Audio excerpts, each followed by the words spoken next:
വിദ്യാർത്ഥികളിൽ നിന്ന് തെരഞ്ഞെടുപ്പ് സത്യവാങ്മൂലം എഴുതി വാങ്ങുന്നത് നിർത്തിവെക്കാൻ കാസർഗോഡ് ജില്ലാ കളക്ടറുടെ നിർദ്ദേശം.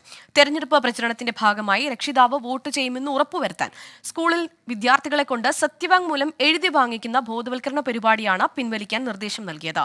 സ്വീപ് നോഡൽ ഓഫീസർക്കാണ് ജില്ലാ കളക്ടർ കെ ഇമ്പശേഖരൻ നിർദ്ദേശം നൽകിയത്. അരുൺ പാറയ്ക്കൽ കൂടുതൽ വിശദാംശങ്ങളുമായി കാസർഗോഡ് നിന്ന് ചേരുന്നുണ്ട്. അരുൺ, എന്താണ് കൂടുതൽ വിവരങ്ങൾ? വീണ, കാസർഗോഡ് ജില്ലയിൽ സ്വീപ്പ് പരിപാടികളുടെ ഭാഗമായാണ് ഇത്തരത്തിൽ കാസർഗോഡ് ജില്ലയിലെ സർക്കാർ വിദ്യാലയങ്ങളിൽ ഇത്തരത്തിലുള്ള പദ്ധതി ജില്ലാ ഭരണകൂടവും അതുപോലെ തന്നെ ജില്ലാ തെരഞ്ഞെടുപ്പ് വിഭാഗവും നടപ്പിലാക്കിയത്. 2 ഫോമുകളാണ് പ്രധാനമായും വിദ്യാർത്ഥികൾക്ക് നൽകിയത്. ഒന്ന്, വീട്ടുകാരെ കൊണ്ട് രക്ഷിതാക്കളെ കൊണ്ട് വോട്ട് ചെയ്യിക്കുമെന്ന് കുട്ടികൾ സത്യവാങ്മൂലം എഴുതി ഒപ്പിട്ട് നൽകണം. കൂടാതെ ഈ വീട്ടുകാർ, അതായത് കുട്ടികൾ പറയുന്നതനുസരിച്ച് വീട്ടുകാരും ഈ വരുന്ന ലോക്സഭാ തെരഞ്ഞെടുപ്പിൽ പൊതു തെരഞ്ഞെടുപ്പിൽ വോട്ട് ചെയ്യുമെന്ന് ഉറപ്പ് നൽകിക്കൊണ്ട് ആ ഫോമിൽ ഒപ്പിട്ട് നൽകിക്കൊണ്ട് അത് കുട്ടികളെ ഏൽപ്പിക്കണം. തുടർന്ന് കുട്ടികളത് സ്കൂളിന്റെ ഹെഡ് മാസ്റ്ററെയോ പ്രിൻസിപ്പളെയോ തിരികെ ഏൽപ്പിച്ച് അവർ മുഖാന്തരം BLOമാരെ ഏൽപ്പിക്കുന്നതായിരുന്നു പദ്ധതി. നാളെയാണ് ഇതിന്റെ അവസാന ദിവസമുണ്ടായത്. 26-ാം തീയതി ആയിരുന്നു ഇത്. എല്ലാ സ്കൂൾ മേലധികാരിമാരും അത് BLOമാരെ ഏൽപ്പിച്ച് തിരികെ അത് നോഡൽ ഓഫീസർമാരെ ഏൽപ്പിക്കുന്ന ഒരു പദ്ധതിയാണ് കാസർഗോഡ് ജില്ലാ ഭരണകൂടം നടപ്പിലാക്കിയത്. അതിൽ പറയുന്നത് ഇങ്ങനെയായിരുന്നു.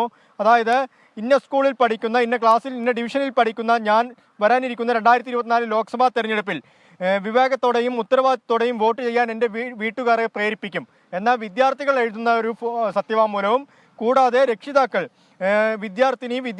വിദ്യാർത്ഥിയുടെ രക്ഷിതാവായ ഞാൻ വോട്ട് ചെയ്യുമെന്നും പ്രതിജ്ഞ ചെയ്യുന്നു. ഇങ്ങനെയുള്ള ഫോമായിരുന്നു. ഈ ഫോം വലിയ തോതിലുള്ള ഒരു വിവാദമായി. പ്രത്യേകിച്ച് സർക്കാർ വിദ്യാലയങ്ങളിൽ ഇത് നിർബന്ധമായും ഒപ്പിട്ട് വാങ്ങണമെന്ന ജില്ലാ ഭരണകൂടത്തിന്റെ ഒരു ഉത്തരവുണ്ടായി, തെരഞ്ഞെടുപ്പ് വിഭാഗത്തിന്റെ ഒരു ഉത്തരവുണ്ടായി.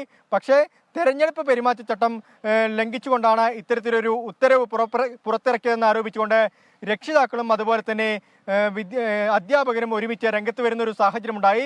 ഇതിനെ തുടർന്നാണ് ഇപ്പോൾ ഈ സത്യവാങ്മൂലം പിൻവലിച്ചുകൊണ്ട് സ്വീപ് നോഡൽ ഓഫീസർക്ക് ജില്ലാ കളക്ടർ ഉത്തരവ് നൽകിയിരിക്കുന്നത്.